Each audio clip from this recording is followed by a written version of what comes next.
Cette habitude qui va détruire tes performances à long terme, il faut tout de suite l'arrêter. Et ici, je parle de fumée, mais également de la fumée passive, c'est-à-dire des personnes qui reçoivent de la fumée d'un fumeur, mais qui ne fument pas habituellement. Ça va détruire tes performances pour plusieurs raisons, et même si tu te dis déjà dans ta tête, oui, je connais des gens qui fument, mais qui sont très bons en sport, eh bien, sache que ces personnes-là gâchent quand même beaucoup de potentiel, et que c'est plus on va à un haut niveau dans le sport, et plus le fait de fumer ou non va faire toute la différence. Si on parle que de l'aspect performance sportive, il faut savoir que la cigarette ou même fumer de manière générale va détruire tes performances de manière cardiovasculaire, mais aussi tes performances au niveau de tes os et au niveau de tes muscles. Au niveau de tes os, il y a plein de choses qui se passent, mais globalement, ce qu'il faut savoir, c'est que tu vas avoir des os en carton si tu fumes. Et le problème, c'est que tu auras aussi des os en carton si tu inhales la fumée des fumeurs. Et même si on pourrait dire que tu n'es pas coupable, eh bien, ça va quand même t'impacter presque autant que les fumeurs. Il faut que tu imagines la fumée comme un petit nuage de poison avec plein de petits composants qui regroupent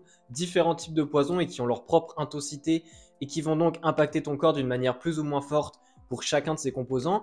Et en fait, ces nuages, au final, eh bien, tu vas quand même les inspirer si tu ne fumes pas. Évidemment, si tu es fumeur, tu ne vas pas inspirer de la même manière. Mais globalement, ce nuage de fumée va avoir effet dans les deux cas. Et moi aussi, je connaissais des personnes, ou je connais même des personnes qui fument et qui sont plutôt bons en sport, mais il faut savoir que ces personnes-là, eh bien, c'est à long terme qu'elles vont vraiment voir la différence au niveau des dégâts que ça va créer au niveau de leurs os, de leur santé cardiovasculaire, puisque comme beaucoup de gens disent, et c'est totalement vrai, eh bien, la fumée, c'est un poison qui tue progressivement. Globalement, la cigarette, eh bien, ça va venir perturber le métabolisme osseux. Il faut imaginer un petit peu que la nicotine, qui est présente dans la plupart des cigarettes, va en fait venir se lier, va venir faire un câlin à certaines molécules qui sont censées aider les os à se régénérer. Et vu que la nicotine va leur faire un câlin, eh bien, ces molécules-là, il faut que tu imagines qu'elles ne vont plus être capables de bouger correctement et donc de renouveler les os correctement. Et ça va impacter la santé des os à long terme.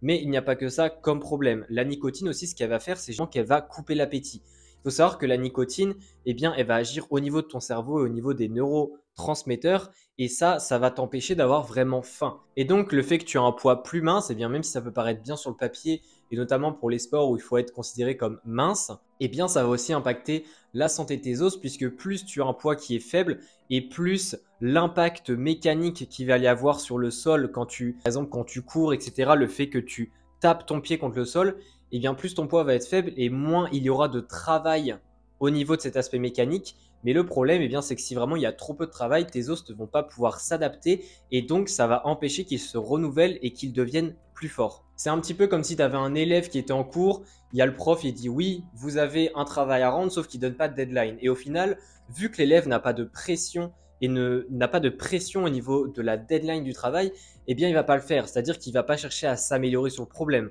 Il ne va pas chercher à aller chez lui, à directement travailler un petit peu. Et résultat des choses, eh bien, il ne va pas rendre le travail. Eh bien, c'est exactement pareil pour les os. C'est-à-dire que si tu leur donnes pas un minimum de stress mécanique pour qu'ils puissent grandir plus vite, eh bien, les os ne vont pas changer. Et donc, petit à petit, vu que les os, évidemment, ils s'usent, eh bien, ils vont se dégrader. Et ça, c'est un gros problème. Il y a également une autre chose par rapport aux os. Eh bien, c'est que la fumée, de manière générale, avec tous les composants toxiques, ça va dégrader l'absorption du calcium qui est super important pour les os.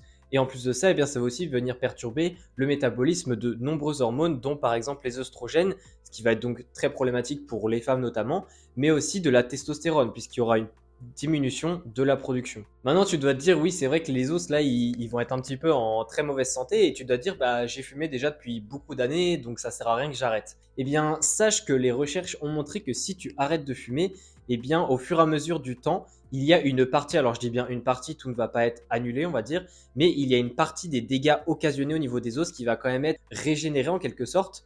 Et ça, c'est plutôt une très très bonne nouvelle et c'est plutôt quelque chose qui peut vraiment te motiver à arrêter de fumer dès maintenant. Parce qu'en plus des os, il y a aussi la santé cardiovasculaire. On sait que les poumons, le cœur en général prennent tarif quand on fume et c'est pas pour rien que le cancer du poumon est surtout présent chez les fumeurs, même si évidemment il y a toujours des exceptions à la règle. Et le stress oxydatif permanent évidemment va impacter le métabolisme des cellules musculaires, du cœur et autres, et donc tes performances vont aussi chuter au niveau de l'endurance, de la force, etc. à long terme. J'ai des connaissances qui fument énormément et qui font aussi du sport et ils se disent que tout va bien et ils se disent que tout va bien, mais au final, je suis assez curieux en fait de voir comment ça a évolué et c'est pour ça aussi que je trouve ça important de sensibiliser notamment les fumeurs, mais pas que, par rapport à ces sujets pour vraiment qu'il y ait une prise de conscience déjà avant de vraiment prendre la décision avec soi-même d'arrêter ou pas pour prendre soin de sa santé, mais du coup aussi de tes performances. Si la vidéo t'a plu, n'hésite pas à lâcher un like et à t'abonner à la chaîne.